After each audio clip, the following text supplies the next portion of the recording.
24 November প্রয়াত হয়েছেন বলিউড কিংবদন্তি অভিনেতা ধর্মেন্দ্র। বিপুল সংখ্যক কালজয়ী সিনেমার পাশাপাশি তিনি রেখে গেছেন 2 স্ত্রী প্রকাশ কৌর ও হেমা মালিনী এবং তাদের 6 সন্তানকে।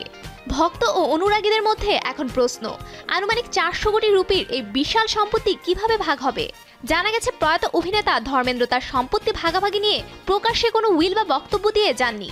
ভারতীয় উত্তরাধিকার আইন অনুযায়ী যদি ধর্মেন্দ্র কোনো উইল না করে মারা যান তবে তার সম্পত্তি 6 সন্তানের মধ্যে সমান 6 ভাগ হওয়ার কথা। কিন্তু আইনি জটিলতা তৈরি হতে পারে 2 স্ত্রীর উত্তরাধিকার নিয়ে।